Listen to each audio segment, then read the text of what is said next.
Welcome friends. বন্ধুরা, আমরা আজকে পিএসসি ক্লার্কশিপ 2023-র যে প্র্যাকটিস সেট সিরিজ চলছে তার প্র্যাকটিস সেট 11 নিয়ে আলোচনা করব। আমাদের এই সেটটি মূলত আজকে জিকে এবং কারেন্ট অ্যাফেয়ার্সের উপর তৈরি করা হয়েছে। ঠিক একই রকমভাবে আমাদের এই এডুকেশন চ্যানেলে পিএসসি ক্লার্কশিপের ইংলিশের ওপর আলাদা রকমভাবে প্র্যাকটিস সেট চলছে। অবশ্যই আপনারা সেগুলো দেখে নেবেন। আর জিকে বা কারেন্ট অ্যাফেয়ার্সের যে প্রশ্নগুলো আমরা এখানে নিয়ে এসেছি, মোটামুটি প্রশ্ন এই ধরনেরই আসে, মূলত বিভিন্ন পিওয়াইকিউ এবং বর্তমানের যে পিএসসির যে সমস্ত পরীক্ষাগুলো হয়ে গেল তাদের যে ট্রেন্ড, মানে কোশ্চেন প্যাটার্ন যে ট্রেন্ড, সেটা অ্যানালাইসিস করে এই ভিডিওটি তৈরি করা হচ্ছে। ফলে এই প্রশ্নগুলো যদি আপনি দেখেন তাহলে আমাদের খুব কাজে লাগবে, এবং এই জায়গাগুলো যদি আমাদের এই মুহূর্তে না পড়া হয়ে থাকে তাহলে অবশ্যই দেখে নেবেন। তাই প্রথমেই প্রত্যেককে আমরা আমাদের এডুকেশন চ্যানেল শতপিসা এডুকেশনে ওয়েলকাম জানাচ্ছি এবং রিকোয়েস্ট করে রাখছি চাকরি সংক্রান্ত এই ধরনের ভিডিও পেতে চ্যানেলটিকে সাবস্ক্রাইব করে রাখুন। চলুন আমরা দেখে নিই এরপরে প্র্যাকটিস সেট 11। আজকে সেটের প্রথম প্রশ্ন, সংবিধানের রক্ষাকর্তা কে?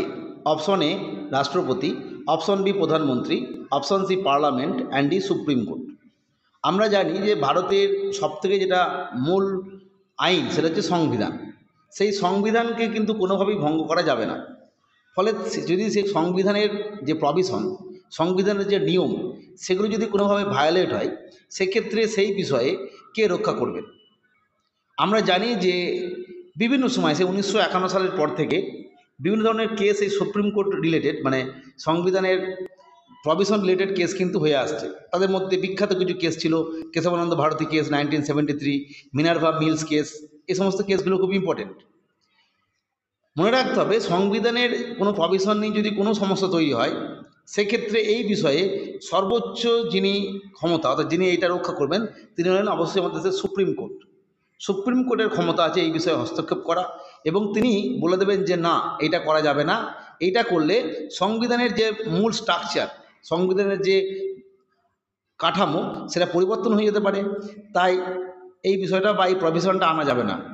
ফলে আমরা বুঝতেই পারছি যে সংবিধানের রক্ষাকর্তা হচ্ছে সুপ্রিম কোর্ট। আর একটা প্রশ্ন এইখান থেকে আসে যে সংবিধানের সমস্ত শক্তির উৎসকে, অর্থাৎ সংবিধানের শক্তির উৎসকে। সেখানে অপশন হাতে থাকলো পার্লামেন্ট, প্রেসিডেন্ট এবং সুপ্রিম কোর্ট, এবং শেষে থাকবেন দেখবেন 4 নম্বর অপশনে দেশের জনগণ। মনে রাখতে হবে, সংবিধানের সর্বোচ্চ ক্ষমতা, সেই ক্ষমতার উৎস কিন্তু অবশ্যই ভারতীয় যে জনগণ রয়েছে তারা। নেক্সট আমরা দেখব 2 নম্বর প্রশ্ন। 2 নম্বর প্রশ্ন হলো, অ্যানি বেসান্ত নিচের কোন পত্রিকার সঙ্গে যুক্ত ছিলেন? অ্যানি বেসান্ত খুব গুরুত্বপূর্ণ একটা নাম। আমরা জানি ইন্ডিয়ান ন্যাশনাল মুভমেন্টের ক্ষেত্রে অ্যানি বেসান্ত গুরুত্বপূর্ণ ভূমিকা গ্রহণ করেছিলেন। অ্যানি বেসান্তের সঙ্গে গুরুত্বপূর্ণ বিষয় হচ্ছে তিনি কিন্তু হোম রুল লীগ বা হোম রুল আন্দোলন যেটা চালু করলেন, মূলত বাল গঙ্গাধর তিলক, বিজি তিলক এবং অ্যানি বেসান্ত এই বিষয়ে খুব গুরুত্বপূর্ণ ভূমিকা নিয়েছিলেন। হোম রুল লীগ অর্থাৎ সেই সময় ব্রিটিশ সরকারকে বোঝানো গিয়েছিল যে বিশেষ কয়েকটি দপ্তর বাদ দিয়ে বাকি সমস্ত বিষয়গুলো কিন্তু ভারতীয়দের দিয়ে দেওয়া হোক। এই যে আন্দোলন, সেটা হচ্ছে হোম রুল। সেই হোম রুল আন্দোলনের অন্যতম নেত্রী ছিলেন অ্যানি বেসান্ত। এবং আমরা জানি পরবর্তী সময়ে 1917 সালে যে অধিবেশন হবে, সেখানে তিনি আইএনসির, ইন্ডিয়ান ন্যাশনাল কংগ্রেসের প্রথম মহিলা সভাপতি হবেন। যাই হোক, সেই সময় আমরা যে লখনৌ চুক্তির ক্ষেত্রে তার একটা গুরুত্বপূর্ণ ভূমিকা ছিল। চরমপন্থী এবং নরমপন্থীর যে মিলন হলো 1916 সালে, সেক্ষেত্রেও অ্যানি বেসান্ত গুরুত্বপূর্ণ ভূমিকা নিয়েছিল। এখান থেকে প্রশ্ন আসে। এবার এই যে বিষয়গুলো তিনি যে পত্রিকার মাধ্যমে প্রকাশ করতেন, তার নাম কি? Option A new India, option B Kesari, option C Jugantar and D Sandhya. মনে রাখতে হবে, অ্যানি বেসান্ত মূলত যে পত্রিকাটা লিখতেন সেটা হচ্ছে option A new India. New India পত্রিকার সম্পাদক ছিলেন অ্যানি বেসান্ত। ইম্পর্টেন্ট যে নামটা রয়েছে কেশরী, যুগান্তর এবং সন্ধ্যা, এগুলোও খুব ইম্পর্টেন্ট এবং এখান থেকেও প্রশ্ন আসে। যে কেশরী পত্রিকাটা রয়েছে, এটা আমরা জানি যে বাল গঙ্গাধর তিলকের বিখ্যাত দুটি পত্রিকা হলো, একটা হচ্ছে কেশরী আর একটা হচ্ছে মারহাট্টা। এবার প্রশ্ন আসে, এই যে কেশরী পত্রিকাটা এটা কোন ভাষায় লেখা?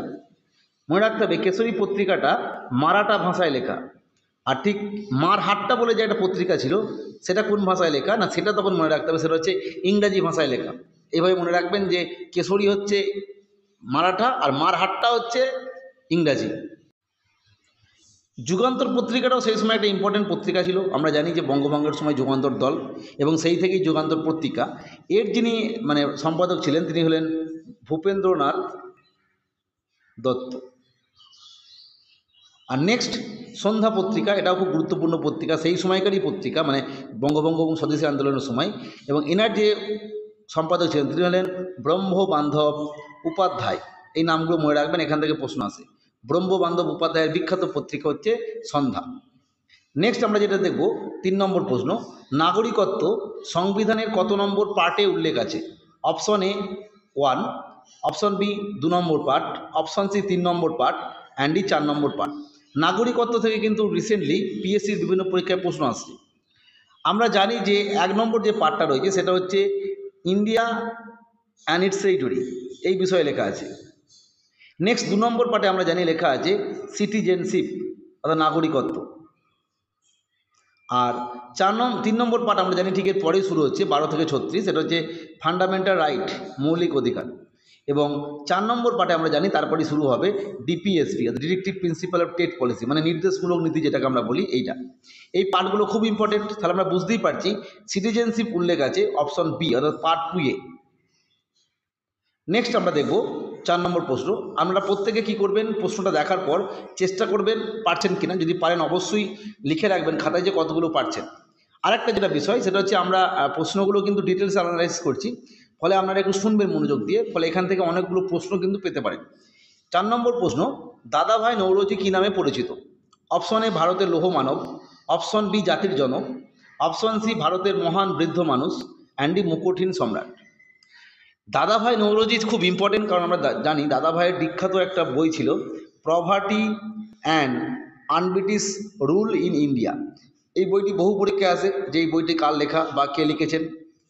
2 নম্বর আসে যে দাদাভাই নৌরোজি আইএনসির কোন অধিবেশনে প্রথম সভাপতিত্ব করেন, সেই সালটা কত?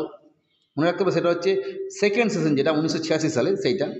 3 নম্বর হচ্ছে দাদাভাই নৌরোজি প্রথমবারের জন্য ভারতের ইতিহাসে কোনো একজন ব্যক্তি হিসাবে ব্রিটিশের যে পার্লামেন্ট সেখানে কিন্তু সদস্য হিসেবে নির্বাচিত হয়েছিলেন, মেম্বার হয়েছিলেন। আর একটা প্রশ্ন আসে দাদাভাই নৌরোজি থেকে, এটা হয়তো ক্লার্কশিপে নাও আসতে পারে। আমরা জানি যে ভারতবর্ষের যে পার ক্যাপিটা ইনকাম, সেই পার ক্যাপিটা ইনকাম কিন্তু প্রথমবারের জন্য দাদাভাই নৌরোজি 1960-এর দশকে নির্ণয় করেছিলেন, এবং তিনি সেই সময় দেখিয়েছিলেন যে ভারতবর্ষের পার ক্যাপিটা ইনকাম কত। এবং তারপরেই আমরা জানি সেই বিখ্যাত তার মানে যে ড্রেন ওয়েল থিওরি যেটা, এবং তারপর আমরা জানি তার বিখ্যাত যে সম্পদের নির্গমন তত্ত্ব, কীভাবে ভারতবর্ষের সম্পদ বিদেশে চলে যাচ্ছে, ব্রিটিশদের গায়ে চলে যাচ্ছে, সেই বিষয়ে তিনি উল্লেখ করেছিলেন। যাই এইখান থেকে কিন্তু প্রশ্ন আসে। আজকের যেটা প্রশ্ন, যে দাদাভাই নৌরোজিকে কী নামে ডাকা হতো? আমরা দেখতে পাচ্ছি ভারতের লৌহ মানব অর্থাৎ আয়রন ম্যান। আয়রন ম্যান আমরা জানি যে অবশ্যই বল্লভভাই প্যাটেলজিকে বলা হয় আয়রন ম্যান। নেক্সট জাতির জনক তো আমরা জানি মহাত্মা গান্ধীকে বলা হয়। ভারতের মহান বৃদ্ধ মানুষ অর্থাৎ grand old man of India, এটা অবশ্যই দাদাভাই নৌরোজিকে বলা হয়। এবং মুকুটহীন সম্রাট আমরা জানি যে সুরেন্দ্রনাথ ব্যানার্জিকে বলা হয়, অর্থাৎ option C is the right answer. ভারতের মহান বৃদ্ধ মানুষ হলেন দাদাভাই নৌরোজি। নেক্সট আমরা দেখব 5 নম্বর প্রশ্ন, এবং একটা জেনারেল সায়েন্সের প্রশ্ন। মরীচিকা সৃষ্টির কারণ কি? অপশন এ সাধারণ প্রতিফলন, অপশন বি সাধারণ প্রতিসরণ, অপশন সি বিক্ষেপণ, অ্যান্ড ডি আভ্যন্তরীণ পূর্ণ প্রতিফলন। আমরা জানি যে মরীচিকার ক্ষেত্রে কি হয় না, আলোর যে যখন পড়ে তখন কোনো অংশই প্রতিফলিত বা প্রতিসরিত না হয়ে একটা নির্দিষ্ট কোণের মাধ্যমে সেটা কি হয়, যে মাধ্যমে পড়ে সেই মাধ্যমেই পুরোপুরি ফিরে আসে। অর্থাৎ এখানে কোনো অংশই প্রতিসরিত এবং প্রতিফলিত হচ্ছে না, ফলে পুরোপুরি অর্থাৎ পূর্ণ, এবং যেহেতু একই দিকে হচ্ছে যে আভ্যন্তরীণ, এই আভ্যন্তরীণ পূর্ণ প্রতিফলনের জন্যই কিন্তু মরীচিকা বা মিরেজের সৃষ্টি হয়।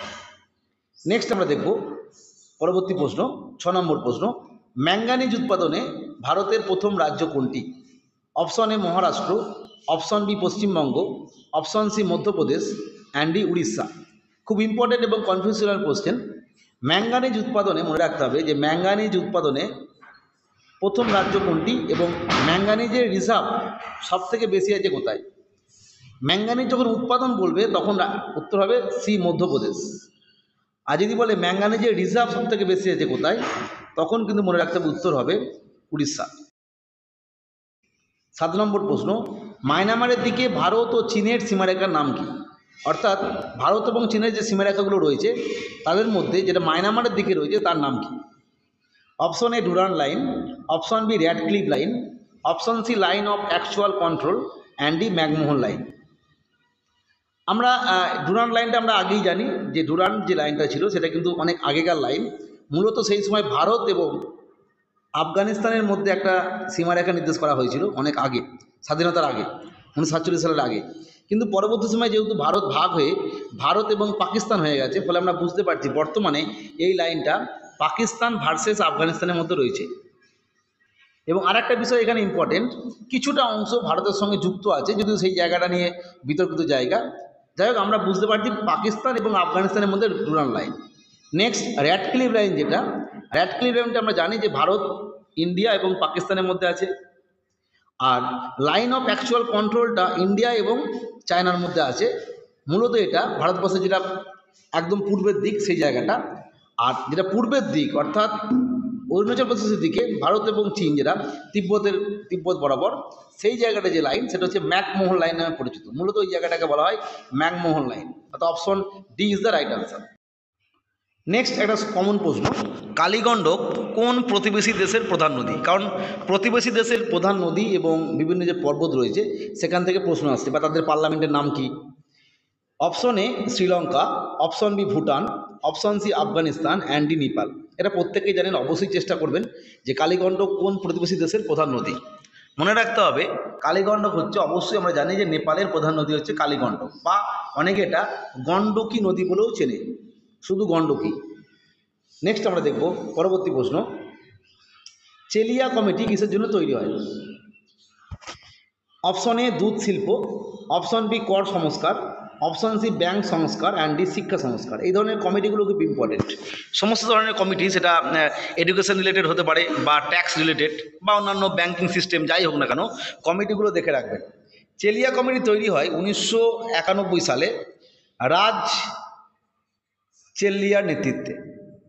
মূলত এটা সেই সময় তৈরি করা হয়েছিল ভারতবর্ষের যে ট্যাক্স সিস্টেম ছিল সেই ট্যাক্স সিস্টেমটাকে সরলীকরণের জন্য, অর্থাৎ ট্যাক্স সিস্টেমটাকে আরও সরলীকরণ করার জন্য এই চেলিয়া কমিটি তৈরি হয়, যার হেডে ছিলেন রাজ চেল্লিয়ার, সেই জন্য চেল্লিয়া কমিটি।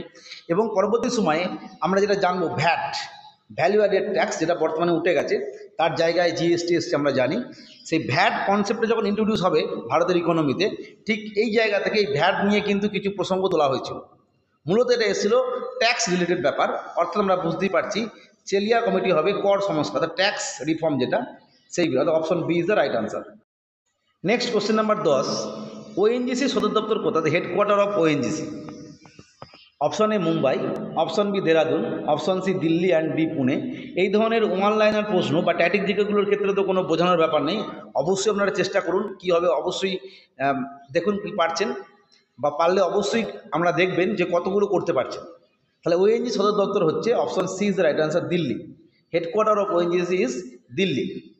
নেক্সট আমরা দেখব 11 নম্বর প্রশ্ন, শিখদের পঞ্চকয়ের প্রবর্তককে? আমরা জানি যে পঞ্চক শিখরা নিয়ে থাকে সবসময়, সে পঞ্চকয়ের প্রবর্তকটা কি? Option A Guru Nanak, option C Guru Ramdas, option C Guru Gobind Singh, and D Guru Arjun Singh.